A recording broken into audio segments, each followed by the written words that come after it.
आज हम उत्तराखंड बोर्ड की ऑफिशियल वेबसाइट पर दिया गया सामाजिक विज्ञान का सैंपल क्वेश्चन पेपर 2026 पूरा सॉल्व करने वाले हैं और मैं आपको स्टेप बाय स्टेप बताऊंगी कि एग्जामिनर कौन सी लाइन देखकर मार्क्स देते हैं।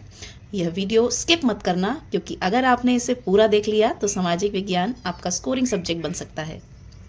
नमस्कार बच्चों, आप देख रहे हैं हमारा channel NCERT with Seema ma'am और चलिए शुरू करते हैं उत्तराखंड बोर्ड सैंपल पेपर 2026 सामाजिक विज्ञान। अगर आप बोर्ड एग्जाम को लेकर सीरियस हैं और चाहते हैं कि तैयारी सही डायरेक्शन में हो तो चैनल को सब्सक्राइब कर लीजिए, क्योंकि यहाँ सिर्फ बोर्ड पैटर्न और एग्जाम ओरिएंटेड कंटेंट ही दिया जाता है। बच्चों, यह वही सैंपल पेपर है जो उत्तराखंड बोर्ड की ऑफिशियल वेबसाइट पर दिया गया है। बहुत से बच्चे इसे इग्नोर कर देते हैं, लेकिन यही पेपर आपको एग्जाम के क्वेश्चन समझने की सबसे सही डायरेक्शन देता है। बच्चों, आप देख सकते हैं इस प्रश्न पत्र में कुल 24 प्रश्न दिए हुए हैं और इसमें आप देखेंगे सबसे पहले बहुविकल्पीय प्रश्न आपको देखने को मिलेगा। जो प्रश्न संख्या 1 है वो बहुविकल्पीय प्रश्न है, जिसमें आपको 4 विकल्प दिए होंगे। इसके बाद आप देखेंगे प्रश्न संख्या जो आपका 2 है वो खंड 2 में आता है और इसमें आपको एक नए प्रकार के जो प्रश्न हैं का अभिकथन और कारण वाले जो प्रश्न हैं वो दिए गए होंगे। उसमें भी आपको सही विकल्प मिलेंगे और आपको एक उत्तर उसमें से चुनना है। अगला प्रश्न आप देखेंगे प्रश्न संख्या 3 से 6 तक जो है वो अति लघु उत्तरीय प्रश्न है, जो 1 नंबर में आते हैं आपके। उसके बाद 7 से 16 तक आप देखेंगे लघु उत्तरीय प्रश्न हैं, जिनको आपको 80 शब्दों में लिखना है। और प्रश्न संख्या 17 से 22 तक आप देखेंगे दीर्घ उत्तरीय प्रश्न यानी कि लॉन्ग आंसर है, जिनको आपको 120 शब्दों में लिखना है। प्रश्न संख्या 23, ये भी आपको एक नए प्रकार का क्वेश्चन देखने को मिलेगा जो कि केस स्टडी आधारित है। इसके भी 3 पार्ट्स होंगे। और प्रश्न संख्या 24 जो होगा वो हमारा मानचित्र होगा। तो बढ़ते हैं अपने क्वेश्चन पेपर की तरफ। देखिए, पहला प्रश्न है बहुविकल्पीय प्रश्न MCQs। बच्चों, MCQs जो हैं उनको आप कभी भी आसान मत समझिए, क्योंकि बोर्ड एग्जाम में यही प्रश्न आपका रिजल्ट डिसाइड करते हैं। तो देखते हैं, क हमें दिया हुआ है ऑटोमन साम्राज्य से आपका क्या तात्पर्य है। 4 विकल्प हैं। पहला है जार का साम्राज्य, दूसरा है हिटलर का साम्राज्य, तीसरा है तुर्की का साम्राज्य और चौथा है इटली का साम्राज्य। तो इसका सही उत्तर है तीसरा, तुर्की का साम्राज्य।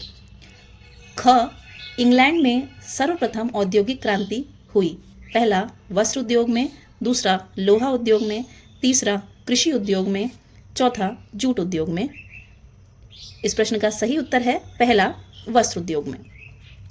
ग, भारत में किस मिट्टी का विस्तार सर्वाधिक क्षेत्रफल में है। पहला जलोढ़, दूसरा काली, तीसरा लैटराइट, चौथा लाल व पीली। इस प्रश्न का सही उत्तर है पहला, जलोढ़ मिट्टी। घ है, सरिस्का बाघ अभ्यारण्य किस राज्य में स्थित है। पहला राजस्थान, दूसरा गुजरात, तीसरा उत्तर प्रदेश, चौथा हिमाचल प्रदेश। इस प्रश्न का सही उत्तर है पहला, राजस्थान। ड़, सतलज नदी पर कौन सा बांध बनाया गया है। पहला तुंगभद्रा बांध, दूसरा कालागढ़ बांध, तीसरा भाखड़ा नांगल बांध, चौथा रिहंद बांध। इस प्रश्न का सही उत्तर है तीसरा, भाखड़ा नांगल बांध।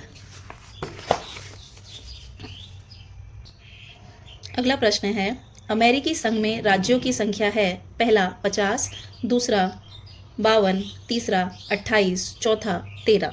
इस प्रश्न का सही उत्तर है पहला, 50। अगला प्रश्न है, भारत में हिंदू कोड बिल कब पारित किया गया। पहला 1955 में, दूसरा 1960 में, तीसरा 1950 में, चौथा 1956 में। इस प्रश्न का सही उत्तर है चौथा, 1956 में। अगला प्रश्न है, उपभोक्ता संरक्षण अधिनियम संबंधित है।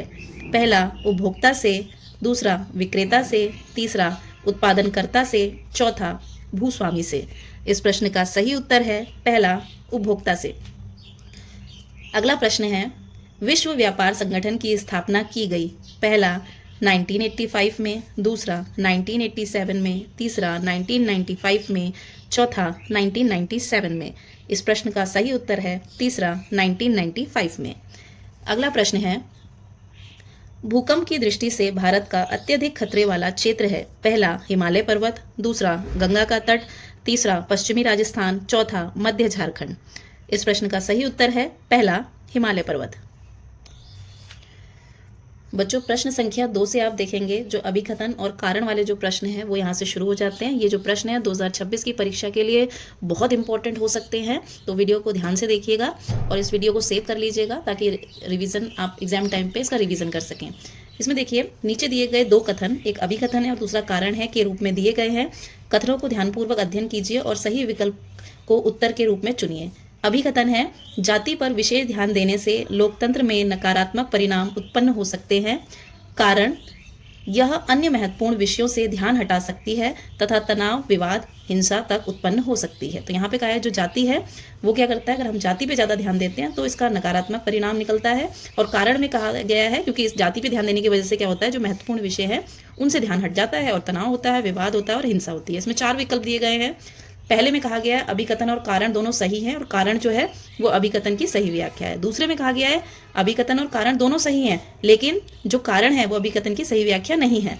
तीसरे में अभिकथन सही है परंतु कारण गलत है। चौथे में अभिकथन गलत है परंतु कारण सही है। तो इस प्रश्न में हम देखेंगे अभिकथन भी सही है और कारण भी सही है और इसके साथ ही जो कारण है वो अभिकथन का सही व्याख्या है। तो इसीलिए उत्तर हो गया दूसरे का, जो पहला है वो उत्तर सही है। इसी तरीके से एक और प्रश्न यहाँ पे दिया हुआ है अभिकथन और कारण वाला। ख, अभिकथन, भारत में संघवाद राष्ट्रीय एकता को बनाए रखते हुए शासन में क्षेत्रीय हितों को प्रतिनिधित्व प्रदान करने में सक्षम बनाता है। कारण दिया हुआ है, भारत में शक्ति केंद्र और राज्य सरकारों के बीच समान रूप से विभाजित है। देखिए यहाँ पे आपको फिर से इसी तरीके से विकल्प दिए गए हैं। पहला विकल्प दिया गया अभिकथन कारण दोनों सही है और कारण अभिकथन की सही व्याख्या है। दूसरा दिया गया है अभिकथन कारण सही है लेकिन जो कारण है वो अभिकथन की व्याख्या नहीं है। तीसरा है अभिकथन सही है परंतु कारण गलत है। चौथा है अभिकथन गलत है परंतु कारण सही है। इस प्रश्न का सही उत्तर है तीसरा, अभिकथन तो सही है परंतु इसका कारण सही नहीं है। आप देखेंगे संघवाद जिसमें हम देखते हैं केंद्र, राज्य और स्थानीय स्तर भारत में, इसमें हमारी जो शक्तियां हैं वो बटी हुई है। संघवाद यानी कि 2 या 2 से अधिक स्तरों में सरकार का बटे होना। तो आप देखते हैं कि भारत में संघवाद क्या करता है, राष्ट्रीय एकता को बनाए रखता है, ठीक है, क्षेत्रीय हितों का प्रतिनिधित्व प्रदान करता है, ये भी ठीक है। लेकिन कारण क्या दिया गया है, भारत में शक्ति केंद्र सरकार और राज्य सरकार के बीच समान रूप से विभाजित है। विभाजित है लेकिन समान रूप से नहीं है, संवैधानिक रूप से विभाजित है। इसलिए जो कारण है वो इसका कारण सही नहीं है। प्रश्न संख्या 4, उत्तराखंड प्रदेश के 2 क्षेत्रीय दलों के नाम लिखिए। तो उत्तराखंड क्षेत्र के 2 जो क्षेत्रीय दल हैं, पहला है यूकेडी जो बहुत ही फेमस है, उत्तराखंड क्रांति दल, और दूसरा है उत्तराखंड परिवर्तन पार्टी।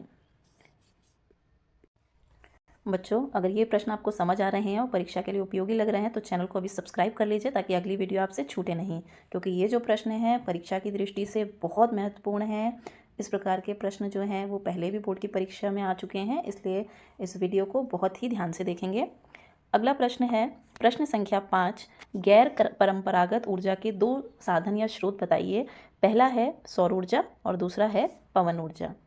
प्रश्न संख्या 6, सिल्क मार्ग से संसार के कौन से भाग जुड़े हुए थे? चीन, भारत, मध्य एशिया और यूरोप जो थे वो सिल्क मार्ग के माध्यम से भारत के ये भाग थे जो जुड़े हुए थे। प्रश्न संख्या 7, सविनय अवज्ञा आंदोलन के क्या कारण थे? बच्चों, प्रश्न संख्या 7 से आप देख सकते हैं कि यहाँ से जो लघु उत्तरीय जो प्रश्न है वो शुरू हो गए हैं, यानी कि 3 नंबर वाले जो क्वेश्चंस हैं वो शुरू हो गए हैं। इन प्रश्नों में आपको फॉर्मेट का बहुत ज़्यादा ध्यान देना है, क्योंकि इसमें जो एग्जामिनर है वो कुछ कीवर्ड्स देखता है। अगर उसको वो कीवर्ड्स मिल जाते हैं तो ये श्योर होता है कि आपको उस आंसर में पूरे नंबर जो हैं वो मिलेंगे। तो आप देख सकते हैं प्रश्न है सविनय अवज्ञा आंदोलन के क्या कारण थे, इसके क्या परिणाम रहे। तो आपको कारण और परिणाम बताना है। तो आप देखेंगे कि यहाँ पे बच्चे ने परिभाषा से अपना जो उत्तर है वो शुरू किया गया है। परिभाषा या परिचय आप पहले उत्तर में लिखिए। सविनय अवज्ञा आंदोलन वह जन आंदोलन था जिसमें भारतीयों ने ब्रिटिश सरकार के अन्यायपूर्ण कानूनों का शांतिपूर्वक उल्लंघन किया। तो ये एक आंदोलन था जो महात्मा गांधी जी के नेतृत्व में चला था, एक बहुत बड़ा जन आंदोलन था और इसमें जो भी ब्रिटिश सरकार की जो अन्यायपूर्ण जो नीतियाँ चल रही थी उनका क्या किया गया था, विरोध किया गया था। इसके कुछ मुख्य बिंदु हैं, आप देख सकते हैं। पहला है, इसकी शुरुआत किसने की थी? महात्मा गांधी जी ने की थी, 1930 में की थी। तो आप ये ज़रूर बताएंगे किसने की थी और कब की थी। महात्मा गांधी जी ने की थी, 1930 में की थी। दूसरा है, नमक कानून का उल्लंघन इसका मुख्य कारण था। तो यहाँ पे इसका मुख्य कारण क्या था, जिसके लिए आपने देखा था कि दांडी जो यात्रा थी उससे इस आंदोलन की शुरुआत हुई थी। तो नमक कानून का उल्लंघन इसका सबसे मुख्य कारण था और इसका जो बहिष्कार था उसका करने का तरीका देखिए, ब्रिटिश वस्तुओं का बहिष्कार किया गया। तो भारतीयों ने क्या किया, ब्रिटिश वस्तुओं का बहिष्कार किया। अगला है, बड़ी संख्या में लोगों की गिरफ्तारियां हुई। अब बदले में अंग्रेज़ों को भी कुछ करना था तो उन्होंने क्या किया, लोगों को गिरफ्तार करना शुरू कर दिया। और लास्ट है, स्वतंत्रता आंदोलन को नई शक्ति मिली, अंग्रेजी शासन की नींव कमज़ोर होने लगी। तो इस आंदोलन का बहुत बड़ा योगदान है। जैसे एक इससे पहले 1920 में असहयोग आंदोलन हुआ था, ऐसे ही 1930 में सविनय अवज्ञा आंदोलन एक बहुत बड़ा जन आंदोलन था, जिससे क्या हुआ, कहीं ना कहीं धीरे धीरे जो ब्रिटिश शासन की जो नींव थी वो कमज़ोर होने लगी थी। बच्चों, यहाँ तक अगर आपको समझ आ रहा है तो वीडियो को लाइक ज़रूर कर दीजिए ताकि मुझे मोटिवेशन मिले और मैं ऐसे वीडियो और ला सकूँ। प्रश्न संख्या 8 देखते हैं। राष्ट्रीय उद्यान से आप क्या समझते हैं? तो आप देखेंगे इसमें सबसे पहले बच्चे ने परिभाषा दी हुई है, फिर इसके मुख्य बिंदु यहाँ पे बताए हुए हैं और सभी जो कीवर्ड्स हैं यहाँ पे उनको हाईलाइट किया गया है, क्योंकि एग्जामिनर आपके हर आंसर में इन्हीं कीवर्ड्स को ढूंढता है। तो ये एक बेस्ट आंसर है। उत्तर देखिए, सबसे पहले परिभाषा है राष्ट्रीय उद्यान की। राष्ट्रीय उद्यान वह संरक्षित क्षेत्र है जहाँ पे वन्य जीव, पेड़ पौधे और प्राकृतिक पर्यावरण की रक्षा की जाती है। तो ये कैसा क्षेत्र है? संरक्षित है। यहाँ पे आना जाना जो होता है वो मना होता है, प्रतिबंधित होता है। और किन किन की सुरक्षा की जा रही है? वन्य जीवों की भी सुरक्षा की जा रही है, पेड़ पौधों की भी सुरक्षा की जा रही है और इसके साथ साथ हमारे पर्यावरण की भी सुरक्षा की जा रही है। इसके मुख्य बिंदु देख सकते हैं। पहला है, राष्ट्रीय उद्यानों में शिकार पूरी तरह प्रतिबंधित होता है और इससे वन्य जीवों की सुरक्षा होती है, जैसे हमने ऊपर बताया था। तो सुरक्षित कैसे रह पाते हैं? क्योंकि यहाँ पे आना जाना प्रतिबंधित होता है, शिकार भी पूरी तरीके से बंद होता है। दूसरा है, यहाँ जैव विविधता का संरक्षण किया जाता है, दुर्लभ जीव जंतुओं को सुरक्षित वातावरण मिलता है। यहाँ पे क्या है? जैव विविधता। जैव विविधता कैसी बनी रहेगी? जब हमारे पर्यावरण में सभी जो जीव जंतु हैं, पेड़ पौधे वो सुरक्षित रहेंगे तो जैव विविधता बनी रहेगी। जो बहुत सारे प्रकार के जो यहाँ पे हम देखते हैं वन्य जीव या पेड़ पौधे मिलते हैं वो सुरक्षित रहेंगे। तो इसीलिए क्या किया जाता है, जो दुर्लभ जीव जंतु हैं, हम देखते हैं कि बहुत सारे ऐसे हमारे पर्यावरण में ऐसे जीव जंतु हैं, धीरे धीरे क्या हो रही है, उनकी जो प्रजातियां हैं वो लुप्त होती जा रही हैं। तो उन्हीं को क्या किया जाता है, यहाँ पे सुरक्षित वातावरण दिया जाता है। तीसरा है, यह पर्यावरण संतुलन बनाए रखने में सहायक है, प्राकृतिक संसाधनों की रक्षा होती है। तो इससे क्या होता है, इन सारी चीज़ों से एक तो हमारा जो पर्यावरण है उसमें बैलेंस बना रहता है, संतुलन बना रहता है और इसी वजह से क्या होता है, प्राकृतिक संसाधन जो भी हैं हमारे वो सब सुरक्षित रहते हैं। अगला है, राष्ट्रीय उद्यान सरकार द्वारा संरक्षित होते हैं और इनके लिए विशेष कानून भी बनाए गए हैं ताकि इनको सुरक्षित किया जाए। और अगला है, इससे पर्यटन को बढ़ावा मिलता है, स्थानीय लोगों को भी रोजगार मिलता है। तो पर्यटन भी बढ़ता है, टूरिस्ट भी बढ़ते हैं, लोग बाहर के देशों से हमें दिखता है कि हमारे उधर इसी वजह से, पर्यटन की वजह से ही इधर आते हैं और साथ में क्या होता है, ये रोजगार भी देता है। तो आप देख सकते हैं आंसर में यहाँ पे बहुत सारे पॉइंट्स लिखे हुए हैं। आप चाहें तो इसमें कम पॉइंट्स भी कर सकते हैं। अगर आप इस आंसर में 3 पॉइंट्स भी लिखते हैं, एक हेडिंग दे देंगे और लास्ट में इस तरीके से निष्कर्ष दे देंगे, तो क्या होगा, आपका आंसर जो है इसमें आपको आसानी से 3 नंबर मिल सकते हैं। बच्चों, आगे जो वीडियो में आने वाले प्रश्न हैं वो बोर्ड की परीक्षा की दृष्टि से बहुत ही महत्वपूर्ण होने वाले हैं। तो वीडियो को एंड तक ज़रूर देखिए, वीडियो को स्किप मत कीजिए और वीडियो को अभी सेव करके अपने पास रख लीजिए ताकि लास्ट मोमेंट पे आप इनको आसानी से रिवाइज कर सकें। प्रश्न संख्या 9 की तरफ बढ़ते हैं। भारत में घटते जल स्तर के मुख्य कारण बताइए। उत्तर, भू जल स्तर का घटना मतलब ज़मीन के नीचे उपलब्ध पानी की मात्रा का लगातार कम होना। मुख्य बिंदु पहला, नलकूप और बोरिंग का अत्यधिक प्रयोग, इससे पानी तेजी से नीचे चला जाता है। तो देखिए, पहले हमने थोड़ा सा परिचय बता दिया कि भूजल स्तर का कम होने का मतलब क्या है। भूजल स्तर का कम होने का मतलब होता है जो ज़मीन के नीचे जो पानी उपलब्ध है उसका कम होना, लगातार कम होना। अब कैसे कम होता है, यहाँ पे हमें क्योंकि कारण पूछे गए हैं प्रश्न में, तो पहला तो है जो नलकूप और बोरिंग हम आजकल आधुनिक युग में देख रहे हैं कि बहुत ज़्यादा इस्तेमाल किया जा रहा है। इससे क्या हो रहा है, जो भूजल स्तर है, ज़मीन के अंदर का जो पानी है वो धीरे धीरे कम होता जा रहा है। दूसरा, एक सबसे बड़ा कारण है जनसंख्या में तेज़ी से वृद्धि, पानी की मांग लगातार बढ़ रही है क्योंकि भारत की जनसंख्या तेज़ी से बढ़ रही है और इस वजह से मांग भी बढ़ रही है। अगला पॉइंट है, वर्षा में अनियमितता और कमी, भूजल का पुनर्भरण ठीक से नहीं हो पाता है। तो हम देख रहे हैं कि वर्षा भी बहुत ज़्यादा अनियमित है, बहुत कम हो रही है, कभी बहुत ज़्यादा हो रही है, अनियमित है। तो इस वजह से क्या हो रहा है, जो पुनर्भरण, जो बार बार ज़मीन के नीचे जो पानी स्टोर होता रहता है वर्षा की वजह से, वो क्या हो रहा है, वो भी ठीक से नहीं हो पाता है। अगला है, वनों की कटाई, इससे वर्षा जल संरक्षण नहीं हो पाता है। हम देख रहे हैं कि जो मानव है वो क्या कर रहा है, अपने फ़ायदे के लिए वनों की अंधाधुंध कटाई कर रहा है। इसकी वजह से भी क्या हो जाता है, जो वर्षा का जल संरक्षण है वो नहीं हो पाता है। अगला है, जल संरक्षण के उपायों की कमी, वर्षा जल संचयन पर ध्यान नहीं दिया जाता है। तो हम देखते हैं कि बहुत ज़्यादा इस जल को संरक्षित करने के लिए कोई भी उपाय नहीं किए जा रहे हैं, तो इसीलिए पानी का जो संचयन है उसको इकट्ठा करना ये नहीं हो पा रहा है। प्रश्न संख्या 10, उन तत्वों की विवेचना कीजिए जो भारत की अनेकता में एकता का प्रदर्शन करते हैं। उत्तर, परिभाषा। भारत की अनेकता में एकता का अर्थ है कि देश में विभिन्न धर्मों, भाषाओं, जातियों और संस्कृतियों के होते हुए भी सभी लोग एक राष्ट्र के रूप में जुड़े हुए हैं। तो अनेकता में एकता का क्या मतलब होता है कि हमारे देश में अलग अलग धर्म के, भाषा के, जाति के और संस्कृति के लोग रहते हैं, लेकिन उसके बाद भी क्या है, हम लोग सब आपस में जुड़े हुए हैं। अब देखिए इस प्रश्न में मुख्य बिंदु बताने हैं आपको अनेकता में एकता के बारे में। तो देखिए पहला है एक समान संविधान। भारत का संविधान सभी नागरिकों को समान अधिकार और कर्तव्य देता है, जिससे राष्ट्रीय एकता मजबूत होती है। तो राष्ट्रीय एकता क्यों बनी हुई है? क्योंकि हमारे संविधान ने सबको समान अधिकार दिए हैं। दूसरा, राष्ट्रीय प्रतीक। राष्ट्रीय ध्वज, राष्ट्रगान और राष्ट्रीय चिन्ह पूरे देश को एक पहचान प्रदान करते हैं। तो जो हमारा झंडा है, जो हमारा राष्ट्रगान है और जो भी हमारा राष्ट्र चिन्ह है, वो क्या करता है, हमको एक पहचान, एकता के सूत्र में बांधता है, हमें एक पहचान प्रदान करता है और राष्ट्र को एक करता है। तीसरा पॉइंट है सांस्कृतिक सहिष्णुता। विभिन्न धर्मों और संस्कृतियों के लोग एक दूसरे की परंपराओं का सम्मान करते हैं। तो सभी लोग, अलग अलग धर्म जाति के लोग यहाँ पे रहते तो हैं, लेकिन सभी क्या करते हैं, आपस में एक दूसरे के धर्म का और संस्कृति का सम्मान करते हैं, जिसकी वजह से हमारे देश में एकता बनी रहती है। अगला है संयुक्त स्वतंत्रता संग्राम। स्वतंत्रता आंदोलन में सभी वर्गों, क्षेत्रों के लोगों ने मिलकर संघर्ष किया, क्योंकि अपने देश को आज़ाद कराने के लिए हम सब लोगों ने एक होकर ब्रिटिशर्स को अपने देश से बाहर किया था। तो क्योंकि हमने एक साथ ही स्वतंत्रता आंदोलन को लड़ा हुआ है, तो इसने भी क्या किया, हमारे बीच में राष्ट्रीय एकता बनाई। अगला है पांचवा, लोकतांत्रिक व्यवस्था। लोकतंत्र के सभी नागरिकों को समान भागीदारी का अवसर देकर देश को एक सूत्र में बांधता है। तो लोकतंत्र की वजह से क्या होता है, हमारी समान भागीदारी यहाँ पे देखने को मिलती है, और उसी की वजह से क्या होता है, हम सब एकता के सूत्र में। बच्चों प्रश्न संख्या जो 11 है, यह प्रश्न बहुत महत्वपूर्ण है। इस प्रकार के प्रश्न बोर्ड परीक्षा में पहले भी आ चुके हैं, इसलिए इसको ध्यान से देखिएगा। प्रश्न संख्या 11 है, प्रजातंत्र में राजनीतिक दलों के महत्व पे प्रकाश डालिए। उत्तर है परिभाषा। राजनीतिक दल ऐसे संगठित समूह होते हैं जो समान विचारधारा के आधार पर चुनाव लड़ते हैं और सत्ता प्राप्त कर शासन चलाने का प्रयास करते हैं। तो सबसे पहले हमने यहाँ पे बताया कि राजनीतिक दल क्या होते हैं, ये समान विचारधारा, जिनकी एक जैसी सोच है, ऐसे कुछ समूह हैं जो आपस में संगठित होते हैं, और ये क्या करते हैं, उसी आधार पर अपनी विचारधारा को लेकर ही चुनाव लड़ते हैं और फिर सत्ता को प्राप्त करते हैं। ठीक है, इसके मुख्य बिंदु हैं। पहला है जनता को विकल्प प्रदान करते हैं। तो राजनीतिक दल अलग अलग नीतियों और कार्यक्रम प्रस्तुत करते हैं, जिससे जनता को सरकार चुनने का अवसर मिलता है। तो जनता को ये क्या करते हैं, अलग अलग यहाँ पे विकल्प देते हैं, अलग अलग अपने कार्यक्रम जो भी है वो जनता के सामने रखते हैं, और उसके हिसाब से जनता फिर क्या करती है, सरकार चुनती है। दूसरा है सरकार का गठन करते हैं। चुनाव में बहुमत दल सरकार बनाता है और प्रशासन चलाता है। तो सरकार कैसे बनती है, ये जितने भी राजनीतिक दल हैं, इनमें से जिसको भी चुनाव में बहुमत मिलता है वही क्या करता है, शासन चलाता है। तो इस तरीके से सरकार का गठन भी करते हैं।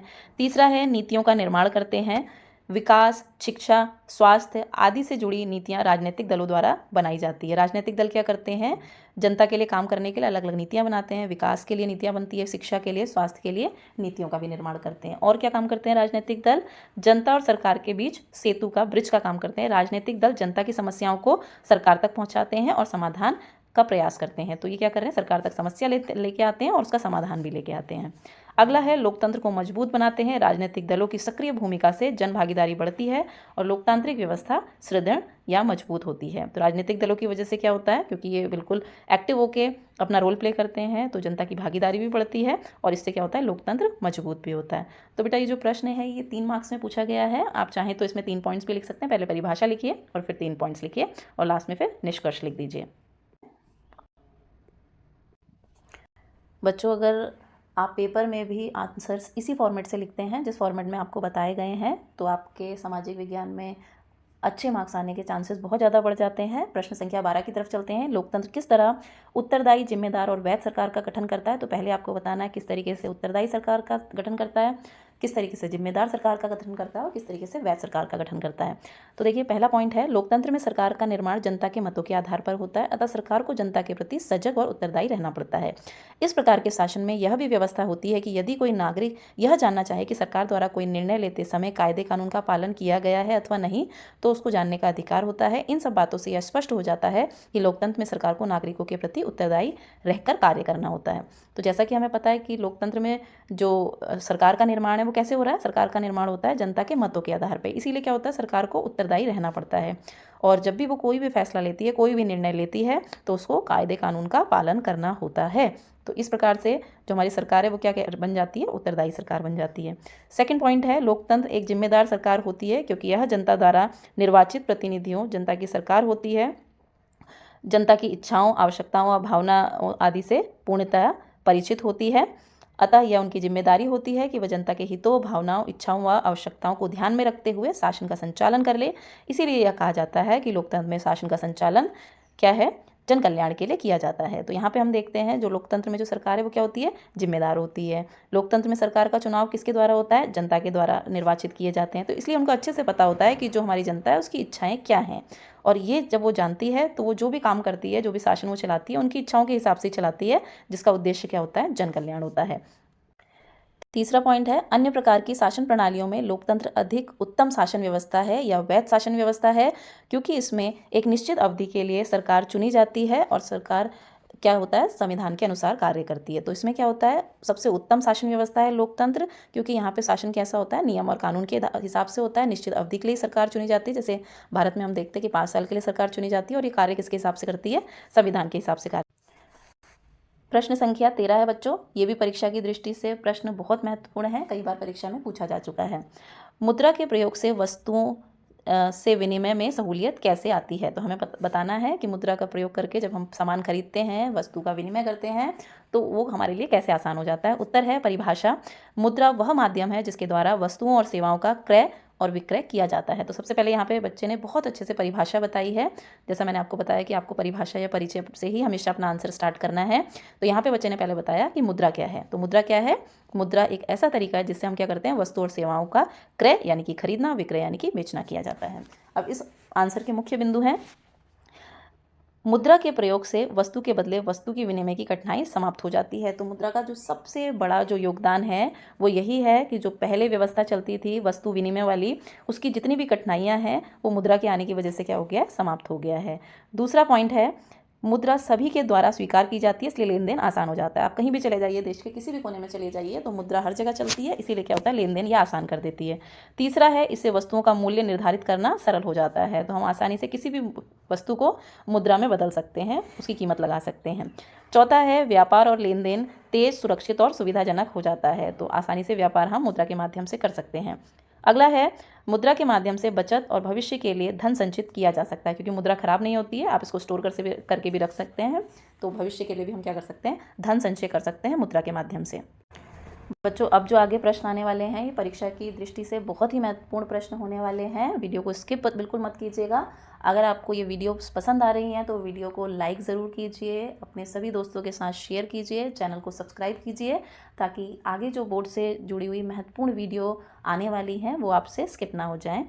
प्रश्न संख्या 14 की तरफ पढ़ते हैं। प्रश्न संख्या 14 है, वैश्वीकरण प्रक्रिया में बहुराष्ट्रीय कंपनियों की क्या भूमिका है। ये प्रश्न परीक्षा में कई बार पूछा जा चुका है। तो ये प्रश्न बोर्ड की परीक्षा की दृष्टि से बहुत महत्वपूर्ण प्रश्न है।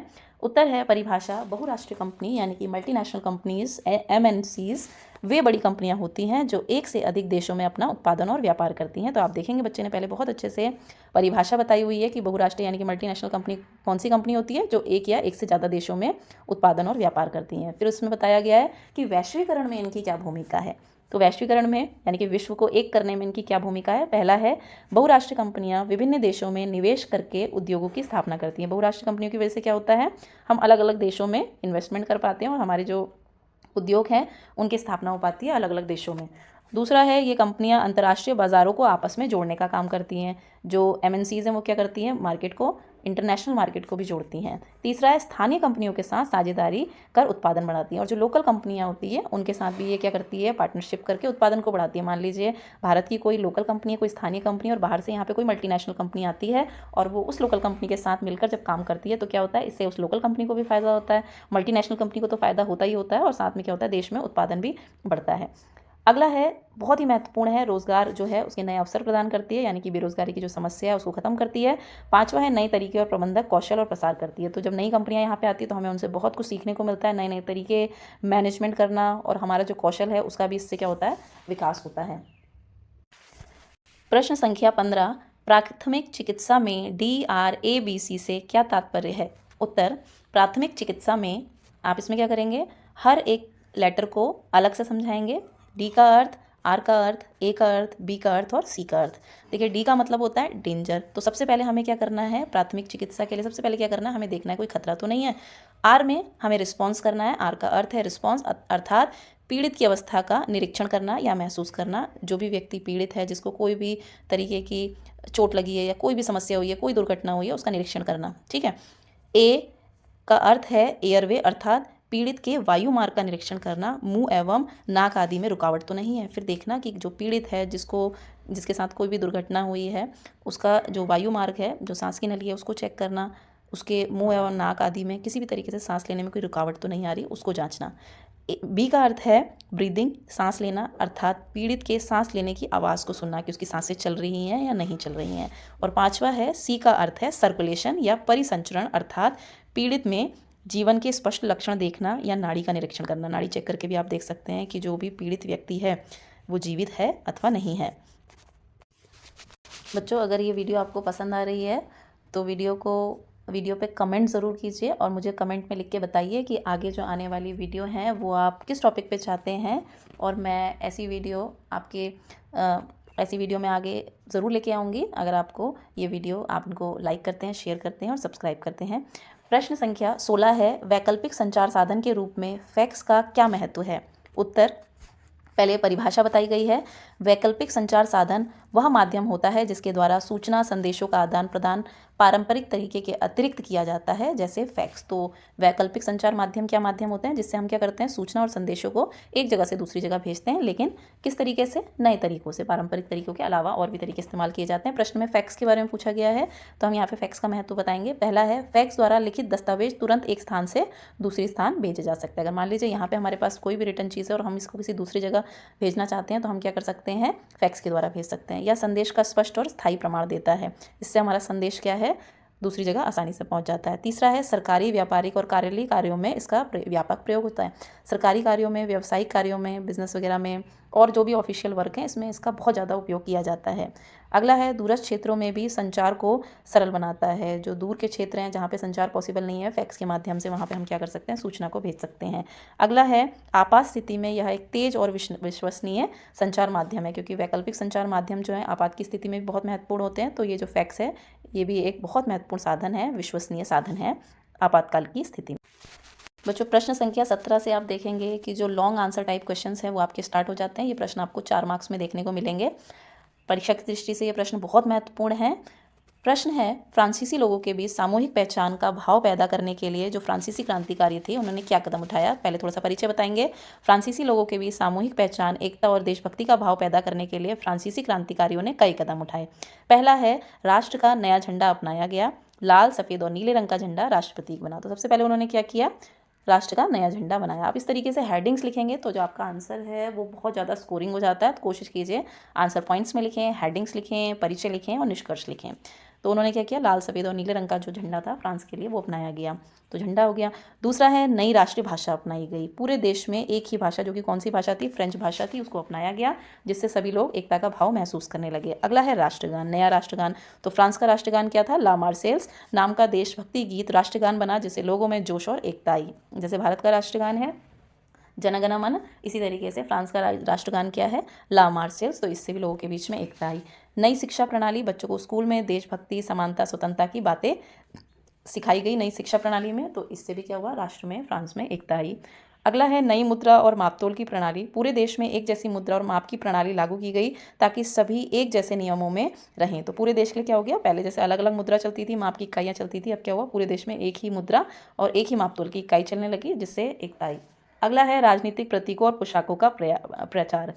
जैसे मारियान, एक महिला की छवि को आज़ादी का प्रतीक माना गया, और विशेष टोपी जो कैप थी, फ्रीडम कैप पहनाना आज़ादी का संकेत बना। इन बातों से लोगों को यह महसूस होने लगा कि एक ही राष्ट्र के नागरिक हैं और उनमें एकता है।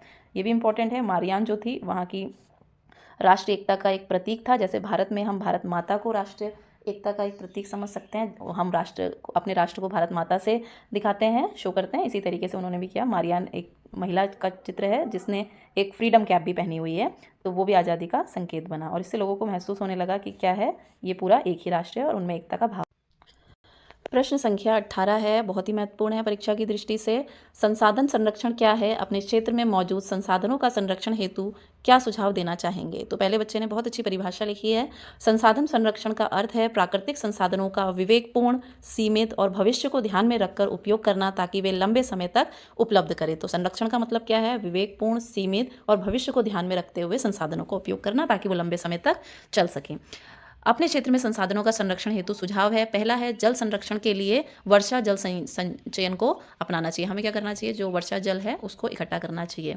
दूसरा हमें क्या करना चाहिए? अधिक से अधिक पेड़ लगाकर वनों का संरक्षण करना चाहिए। जल संरक्षण हो गया, अब हमें वन संरक्षण कैसा करेंगे? पेड़ लगा के करेंगे। बिजली और ईंधन की अनावश्यक बर्बादी को रोकना चाहिए। इससे भी हमारे संसाधनों को क्या होगा? अच्छे से हम उपयोग कर पाएंगे। बिजली और ईंधन की बर्बादी हमें नहीं करनी चाहिए। अगला है कचरे का पुनः उपयोग व पुनर्चक्रण करना चाहिए। जितने बार हम उसको रिसाइकिल कर सकें वो रिसाइकिल करते रहना चाहिए। अगला है पर्यावरण के प्रति लोगों में जागरूकता फैलानी चाहिए। हमें लोगों को क्या करना चाहिए? अवेयर करना चाहिए कि अपने पर्यावरण का संरक्षण करना कितना महत्वपूर्ण है ताकि लोग क्या हो सकें? जागरूक हो। बच्चों अब देखते हैं अगला प्रश्न और समझते हैं कि परीक्षा में किस तरीके से आपको आंसर लिखना चाहिए। बच्चों ये जो प्रश्न है ये अथवा में आया हुआ है। प्रश्न संख्या 18 के अथवा में आपको चॉइस में देखने को मिलेगा। तो पेपर में जब इस तरीके के क्वेश्चन आते हैं तो आपको इन दोनों में से कोई एक अटेम्प्ट करना होता है। प्रश्न है प्रौद्योगिकी और आर्थिक विकास के कारण संसाधनों का अधिक उपयोग हुआ है, इस पर आप अपने विचार दीजिए। तो देखिए बच्चों, जब आप आंसर लिखेंगे तो आप ऊपर परिभाषा या परिचय देंगे और कीवर्ड जो है इस तरीके से हाईलाइट करते हुए लिखेंगे। तो अगर आप आंसर को इसी फॉर्मेट में लिखते हैं तो आपके पूरे मार्क्स आने की पूरी संभावना बन जाती है। उत्तर है, परिभाषा दी हुई है। प्रौद्योगिकी और आर्थिक विकास का अर्थ है नई तकनीकों का उपयोग करके उत्पादन बढ़ाना और देश की आर्थिक प्रगति करना। तो प्रौद्योगिकी यानी कि नई नई तकनीकों का हमें उपयोग करना है और इससे क्या हो सके? हमारे देश की आर्थिक प्रगति हो सके। तो संसाधनों का उपयोग हुआ है वो बताना है यहाँ पे क्यों हुआ है। औद्योगिकरण बढ़ने से कच्चे माल और ऊर्जा संसाधनों की मांग अधिक हो गई है। तो धीरे धीरे क्या हो रहा है? इंडस्ट्रियलाइजेशन हो रहा है, फैक्ट्रीज लग रही हैं। इसकी वजह से क्या हो रहा है? कच्चे माल की जो मांग है, ऊर्जा संसाधनों की जो मांग है वो धीरे धीरे बढ़ रही है, इसलिए संसाधनों का ज़्यादा उपयोग हो रहा है। दूसरा है आधुनिक मशीनों और तकनीकों के कारण प्राकृतिक संसाधनों का तेजी से दोहन हो रहा है। अब क्या हो रहा है? जो नई नई मशीन्स आ रही है, नई नई टेक्नोलॉजी आ रही है, तो कहीं ना कहीं उसकी वजह से क्या हो रहा है? हमारी जो प्रकृति है उसको बहुत ज़्यादा नुकसान पहुंच रहा है। तीसरा पॉइंट है आर्थिक विकास के लिए परिवहन और निर्माण कार्य बढ़े हैं जिससे संसाधनों का अधिक उपयोग हुआ है। क्योंकि विकास तो धीरे धीरे हो रहा है लेकिन विकास के साथ साथ क्या हो रहा है? परिवहन और निर्माण भी जो है वो धीरे धीरे बढ़ रहा है, इससे भी संसाधनों को ज़्यादा उपयोग हो रहा है। अगला है चौथा है जनसंख्या वृद्धि के कारण उपभोग बढ़ा है और संसाधनों पर दबाव भी बढ़ा है। संसाधनों का सिर्फ उपयोग नहीं बढ़ रहा है, उन पे दबाव भी ज़्यादा बढ़ रहा है क्योंकि जनसंख्या बढ़ रही है तो ज़्यादा लोग भी संसाधनों को उपभोग कर रहे हैं। अगला है विकास की होड़ में संसाधन संरक्षण की अपेक्षा की गई है जिससे अत्यधिक उपयोग हुआ है। एक तो हम विकास के पीछे दौड़ रहे हैं तो संसाधनों का उपयोग भी जो है वो बहुत ज़्यादा, जितना यूज़ होना चाहिए उससे भी बहुत ज़्यादा हम संसाधनों का यूज़ कर रहे हैं। प्रश्न संख्या 19 है भारतीय संघात्मक व्यवस्था में पाए जाने वाले एकात्मक तत्वों की विवेचना कीजिए। परीक्षा की दृष्टि से बहुत ही महत्वपूर्ण प्रश्न है। यहाँ पे आपको संघात्मक और एकात्मक जो शासन है उसके बारे में, उनके बीच में अंतर यहाँ पे बताना है। तो यहाँ पे आप देख सकते हैं पहला है संघात्मक शासन, दो या दो से अधिक स्तर, तीन भी हो सकती हैं, सरकारें होती हैं जैसे केंद्र, राज्य, स्थानीय सरकार। एकात्मक में क्या होता है? केवल एक ही सरकार होती है जैसे केंद्र सरकार। तो संघात्मक में दो या दो से अधिक और एकात्मक में एक ही स्तर की सरकार होगी। दूसरा है शक्तियां संविधान द्वारा केंद्र और राज्यों में बांटी जाती है। दोनों के पास शक्तियां होती हैं। एकात्मक में क्या होता है? सारी शक्तियां केंद्र के पास होती हैं और राज्य पूरी तरीके से केंद्र पर निर्भर होता है। तीसरा है सभी सरकारों की सहमति से ही बदलाव हो सकता है, यानी कि अगर किसी भी तरीके का बदलाव करना है तो हर स्तर की सरकार, चाहे वो केंद्र हो, राज्य हो या स्थानीय हो, उससे पूछना पड़ता है। लेकिन एकात्मक में केंद्र अकेले ही क्या कर सकता है? सभी बदलाव कर सकता है संविधान में। चौथा है राज्य सरकार अपने अधिकारों की रक्षा करता है और इधर हम देखेंगे राज्य सरकार केंद्र सरकारों के अधीन होती है। यहाँ पे राज्य सरकार भी अपने अधिकारों की रक्षा कर सकता है लेकिन इधर तो राज्य सरकार के पास कोई अधिकार ही नहीं है, वो केंद्र सरकार के अधीन होती है। पांचवा है सभी स्तर की सरकारों की स्थिति संविधान में स्पष्ट होती है। संविधान में अच्छे से लिखा होता है किसका क्या काम है। आप देखते हैं कि अलग अलग सूचियाँ भी बनी गई हैं, केंद्र सूची अलग है, संघ सूची अलग है, समवर्ती सूची अलग है, जिसमें दोनों मिलकर फैसले लेते हैं। लेकिन एकात्मक में क्या होता है? पूरा नियंत्रण किसके पास होता है? केंद्र सरकार के पास होता है। उदाहरण बहुत महत्वपूर्ण है, एक नंबर में आपसे उदाहरण भी पूछे जा सकते हैं। संघात्मक कहाँ कहाँ है? आपको भारत, अमेरिका, ऑस्ट्रेलिया, कनाडा में देखने को मिलेगा और इधर आप देखेंगे एकात्मक चीन, इंग्लैंड और श्रीलंका में आपको देखने को मिलेगी। प्रश्न संख्या 19 में भी आप देखेंगे कि इधर चॉइस आपको दी हुई है। भारत की संघीय व्यवस्था बेल्जियम की संघीय व्यवस्था से कैसे भिन्न है? इन दोनों देशों की संघीय व्यवस्था की समानता भी बताइए। आपको दोनों चीज़ें बतानी है, बेल्जियम और भारत की जो संघीय व्यवस्था है, क्योंकि दोनों जगह ही संघात्मक शासन व्यवस्था है, वो भिन्न कैसे है और उनमें समानता कैसे है। तो देखिए बच्चे ने बहुत अच्छे से पहले परिभाषा लिखी है और उसके बाद जो भिन्नता और समानता है उसको आगे बिंदुओं में बताया हुआ है, हेडिंग्स के साथ बताया हुआ है। तो परिभाषा है संघीय व्यवस्था वह शासन प्रणाली है जिसमें सत्ता का विभाजन केंद्र सरकार और राज्य प्रांतीय सरकारों के बीच संविधान द्वारा किया जाता है। तो इसमें क्या है, संघ व्यवस्था में क्या होता है, केंद्र और राज्यों के बीच में शासन व्यवस्था बटी होती है, जैसा भी हमने पिछले क्वेश्चन में समझा है। भारत और बेल्जियम की संघीय व्यवस्था में अंतर व समानताएं बतानी है। तो पहला है केंद्र की शक्ति। भारत में केंद्र सरकार अधिक शक्तिशाली है जबकि बेल्जियम में राज्यों को अधिक अधिकार प्राप्त है। तो अंतर क्या हो गया, बेल्जियम में राज्यों को अधिक अधिकार मिले हुए हैं और भारत में क्या है, केंद्र सरकार को अधिक शक्तिशाली है। इसके अलावा है संविधान संशोधन। भारत में संविधान संशोधन अपेक्षाकृत सरल है, लेकिन बेल्जियम में क्या है, संविधान को बदलाव करना, संविधान में चेंज करना कठिन है। तीसरा है भाषाई आधार। बेल्जियम में संघीय ढांचा भाषाई आधार पर बना है, भारत में भाषाई राज्यों के बावजूद केंद्र मजबूत है। बेल्जियम में प्रॉपरली जो डिवीज़न किया गया है, जो राज्य बनाए गए हैं, संघीय शासन जो केंद्र और राज्य में जो बंटवारा किया गया है वो किस आधार पर किया गया है, भाषा के आधार पर किया गया है। भारत में भाषाई राज्य बने हैं लेकिन उसके बाद भी क्या है, केंद्र हमारा मजबूत है। आपातकाल के समय, भारत में आपातकाल के समय संघीय व्यवस्था एकात्मक हो जाती है और बेल्जियम में ऐसा प्रावधान नहीं है। आपातकाल में इमरजेंसी की सिचुएशन में क्या होता है, हमारा देश वैसे तो संघात्मक शासन यहाँ पे देखने को मिलता है, लेकिन अगर इमरजेंसी की सिचुएशन आएगी तो सारी पावर क्या हो जाएगी, केंद्र के पास चले जाएंगे और हमारा जो शासन है उस समय के लिए क्या हो जाएगा, एकात्मक हो जाएगा। लेकिन बेल्जियम में ऐसी कोई भी व्यवस्था नहीं है। समानता क्या है, दोनों देशों में लिखित संविधान है, केंद्र और राज्य सरकार के बीच शक्तियों का स्पष्ट विभाजन संविधान में किया गया है। तो ये संविधान में ये जो समानता है वो हमें देखने को मिलती है कि क्या है, लिखित है संविधान दोनों देशों का और साथ में जो भी शक्तियों का विभाजन है वो जो हमारा संविधान है उसमें स्पष्ट रूप से दिया गया है। बच्चों, ये जो प्रश्न संख्या 20 है परीक्षा की दृष्टि से बहुत ही महत्वपूर्ण प्रश्न है। भारतीय अर्थव्यवस्था को किन 3 क्षेत्रकों में विभाजित किया गया है, प्रत्येक क्षेत्र की गतिविधियां बताइए। तो परिभाषा देखते हैं पहले। भारतीय अर्थव्यवस्था को उत्पादन कार्यों की प्रकृति के आधार पर विभिन्न क्षेत्रों में विभाजित किया गया है ताकि आर्थिक गतिविधियों को समझा जा सके। तो हमने क्या किया है, उत्पादन के आधार पे, उत्पादन कार्य की प्रकृति के आधार पे अलग अलग क्षेत्रों में बांटा गया है। कौन कौन से हैं, प्राथमिक क्षेत्र है, द्वितीयक क्षेत्र है और तृतीयक क्षेत्र है। ये आपने कक्षा 9 में भी पहले पढ़ा हुआ है। तो प्राथमिक क्षेत्र के अंतर्गत क्या क्या आता है, कृषि, पशुपालन, पक्षी, मत्स्य पालन आता है। द्वितीयक क्षेत्र में विनिर्माण आता है। तृतीयक क्षेत्र में व्यापार आता है, परिवहन, संचार, प्राकृतिक तत्व, सेवाएं इसमें सम्मिलित की जाती हैं, शिक्षा, स्वास्थ्य और बैंकिंग। तो प्राथमिक क्षेत्र में हम क्या देखते हैं, प्राथमिक क्षेत्र में हम देखते हैं कि हम सीधे प्रकृति से जुड़ते हैं और कोई भी जो वस्तु है वो हम सीधे प्रकृति से जुड़ के प्राप्त कर लेते हैं। अब प्रकृति से जो भी वस्तु हमें सीधे मिलती है हम सीधे उसका उपयोग नहीं करते हैं। अब क्या करते हैं, हम द्वितीयक क्षेत्र में क्या करते हैं, उसका रूप परिवर्तन करते हैं और उसको अपने लिए उपयोगी बनाते हैं। जैसे मान लीजिए वनों से हमें लकड़ियाँ प्राप्त हुई तो ये क्या हो गया, वन क्या हो गया, प्राथमिक क्षेत्र हो गए। अब इन लकड़ियों से हमने फर्नीचर बना दिया तो ये क्या हो गया, द्वितीयक क्षेत्र हो गया। और यही फर्नीचर क्या है, ये मार्केट में पहुंचा और मार्केट से हम इसको लेते हैं तो ये क्या हो गया, सेवा हमें दे रहा है तो ये क्या, तृतीयक क्षेत्र हो गया। अगले प्रश्न की तरफ बढ़ते हैं। प्रश्न संख्या 20 में भी आप देखेंगे, चॉइस में आपको एक क्वेश्चन दिया हुआ है, सार्वजनिक क्षेत्र देश के आर्थिक विकास में कैसे सहयोग करता है, समझाइए। परिभाषा, सार्वजनिक क्षेत्र वह क्षेत्र है जिसमें सरकार का स्वामित्व और नियंत्रण होता है तथा इसका उद्देश्य लाभ के साथ साथ जन कल्याण करना होता है। तो सार्वजनिक क्षेत्र क्या होता है, जिसमें ओनर कौन है, मालिक कौन होता है, नियंत्रण किसका होता है, सरकार का होता है। और उद्देश्य क्या है, दोनों है, लाभ भी चाहिए लेकिन सिर्फ लाभ ही नहीं चाहिए, इसके अलावा हमें जन कल्याण भी करना है। जबकि निजी क्षेत्र में हम क्या करते हैं, पूरा उद्देश्य सिर्फ लाभ कमाना होता है। ठीक है। देश के आर्थिक विकास में सार्वजनिक क्षेत्र का क्या सहयोग है। पहला, सार्वजनिक क्षेत्र बड़े उद्योगों और आधारभूत ढांचों जैसे रेल, सड़क, बिजली का विकास करता है। तो सार्वजनिक क्षेत्र इनका विकास करने में सहयोग करता है। दूसरा है, यह बड़े पैमाने पर रोजगार के अवसर प्रदान करता है। सार्वजनिक क्षेत्र जो पब्लिक सेक्टर है वो क्या करते हैं, रोजगार भी देते हैं। तीसरा है, शिक्षा, स्वास्थ्य और परिवहन जैसी आवश्यक सेवाएं सस्ते दामों पर उपलब्ध करता है। तो क्योंकि इसका जन कल्याण भी इसका एक बहुत बड़ा उद्देश्य है, इसीलिए क्या करता है, ये सभी सुविधाएं जो हमें देता है वो सस्ती दरों पर देता है। चौथा है, क्षेत्रीय असंतुलन को कम कर पिछड़े क्षेत्रों का भी विकास करता है। जो भी डिफरेंसेस क्षेत्रों में हमें अलग अलग क्षेत्रों में देखने को मिलते हैं उसको भी कम करने की कोशिश करता है। और लास्ट है, क्षेत्रीय निजी क्षेत्र को प्रोत्साहन देकर समग्र आर्थिक विकास में सहायक होता है। ये क्या करता है, हमारा आर्थिक विकास भी करता है। तो इस तरीके से आप इस आंसर को लिख सकते हैं। बच्चों, आगे जो भी वीडियो में प्रश्न आने वाले हैं ये बोर्ड की परीक्षा से बहुत ही महत्वपूर्ण प्रश्न होने वाले हैं, तो वीडियो को एंड तक ज़रूर देखिएगा, वीडियो को स्किप मत कीजिएगा। प्रश्न संख्या 21 है, प्रिंटिंग प्रेस के आविष्कार के पश्चात प्रकाशित पुस्तकों में यूरोपीय समाज में क्या क्या बदलाव हुए। तो मुद्रण संस्कृति वाले चैप्टर से आप देखेंगे, बहुत महत्वपूर्ण प्रश्न है।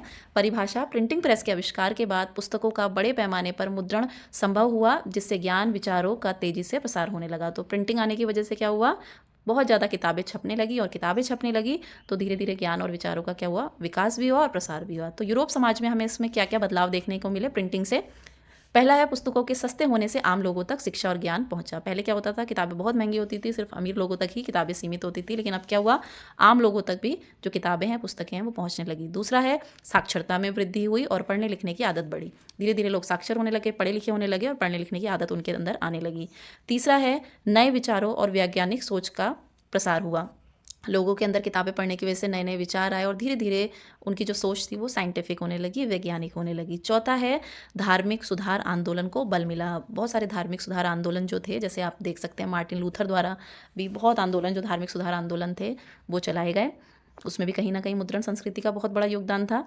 अगला है जनमत के निर्माण में पुस्तकों और मुद्रण ने महत्वपूर्ण भूमिका निभाई। तो क्या हुआ, इससे लोगों का मत बना, लोगों की सोच बनी, क्योंकि अब वो पढ़ने लिखने लगे थे, दूसरे देशों के दुनिया में क्या हो रहा है इस सब के बारे में जानकारी भी रखने लगे थे।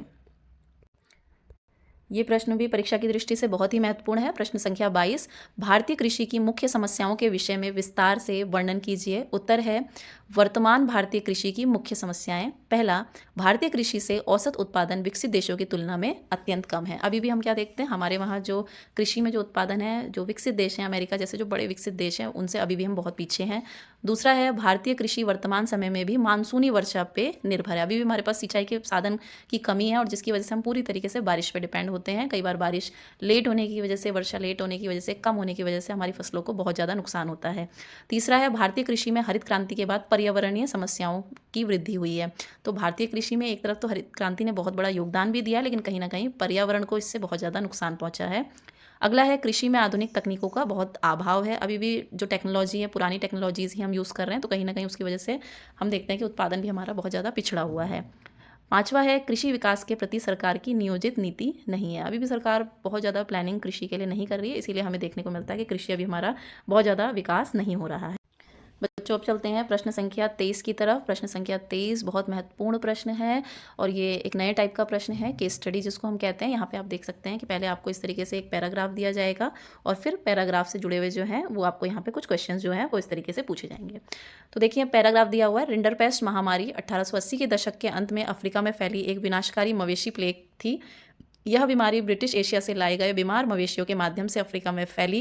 रिंडरपेस्ट महामारी ने अफ्रीका की अर्थव्यवस्था का विनाशकारी प्रभाव डाला, जिसके कारण आजीविका नष्ट हुई, खाद्य संकट पैदा हुए जिससे 90% तक मवेशी मारे गए, उपभोक्ता वस्तुएं कम हुए जिससे अफ्रीकी को मजदूरी के लिए यूरोपीय बागान और खदानों में काम करने के लिए मजबूर होना पड़ा। तो यहाँ पे रिंडरपेस्ट नाम की जो बीमारी है, जो परीक्षा में कई बार पूछी जाती है ये प्रश्न, लेकिन अभी इसको क्या किया है, एक पैसेज के फॉर्म में दिया हुआ है और इससे जुड़े हुए कुछ प्रश्न यहाँ पे दिए हुए हैं, जिसमें पहला जो प्रश्न है वो 2 मार्क्स में है, आगे के जो प्रश्न है वो 1 मार्क्स में है। तो 2 मार्क्स में आपको थोड़ा सा डिटेल बताना पड़ेगा और 1 में आप शॉर्ट में लिख सकते हैं। तो पहला प्रश्न है रिंडरपेस्ट महामारी ने अफ्रीका के लोगों में किन किन क्षेत्रों पर प्रभाव डाला। तो पहला आर्थिक प्रभाव और दूसरा है सामाजिक प्रभाव। आर्थिक प्रभाव क्या हुआ, जो पशुधन थे जैसे गाय भैंस, उनकी मृत्यु से कृषि और पशुपालन पूरी तरीके से नष्ट हो गया, जिससे लोगों की जो आजीविका थी उस पर बहुत गहरा प्रभाव पड़ा, क्योंकि उनकी जो रोजी रोटी थी वो जानवरों से ही, पशुओं से ही चलती थी। सामाजिक प्रभाव क्या पड़ा है, भोजन की कमी, भुखमरी, जनसंख्या में गिरावट, समाज में अस्थिरता जैसी बहुत बड़ी बड़ी समस्याओं से लोगों को जूझना पड़ा।